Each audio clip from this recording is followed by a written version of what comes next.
აივისავი მოჩება და ისე ჩავწერე. ხალხო, ვინც ჟურნალისტები არ ახათ, აქეთ გადმოდით და დადებით წკრივში რა.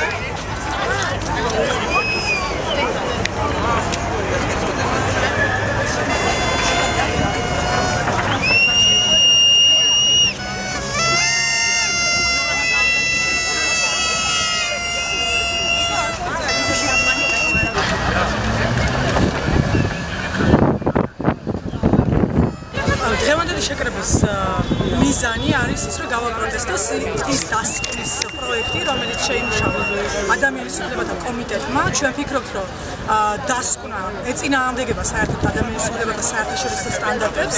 დასკვნა აბსოლუტურად არასწორად წარმოაჩენს 17 მაისის მოვლენებს. ფაქტების უხეში ინტერპრეტაციის გარდა ძალიან დიდი საშიშროების წინაშეც გვაყენებს, რომ მთლიანად ადამიანის უფლებათა იდეის გაუფასურება შეიძლება მოხდეს. ამიტომაც ჩვენ გვინდა, რომ ამისი პრევენცია გავაკეთოთ, ჩვენ გვინდა, რომ ეს დასკვნა არასოდეს არ ეღირსოს, ასე ვთქვათ, ის სინათლეს და არასოდეს არ მიიღოს ამ პროექტმა დასკვნის სტატუსი. 14,000-ზე მეტი ადამიანი და ამ ადამიანთა რიცხვი ყოველდღიურად იზრდება, ითხოვს იმას, რომ ადამიანის უფლებათა კომიტეტმა, ისევე როგორც აღმასრულებელმა ხელისუფლებამ სათანადო შეფასება გაუკეთოს 17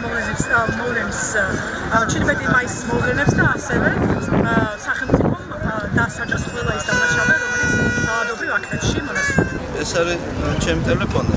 ვისაც გაქვთ ამის სურვილი, რომ ვისაუბროთ იმასთან დაკავშირებით, რაც პრეტენზიებიც არის, ხვალ დროზე შევთანხმდეთ, დღის მევენახევარში ჩვენ შევქმნამდეთ, თქვენ ვისაც ექნება სურვილი ყველასთან ჩამოყალიბდეთ ამასთან დაკავშირებით და ხვალ შევხვდეთ ალბათ საათზე საღამოსკენ ვილაპარაკოთ და იუსტიციის სახში ხვალ შევხვდეთ. კი ბატონო, მე ახლა ვისაც მოუნდება, უბრალოდ გეტყვით სამყაროს და გვაქვს.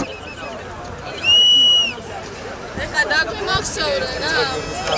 დაიწერე ნომრები ყველას. არიყავი კარგი.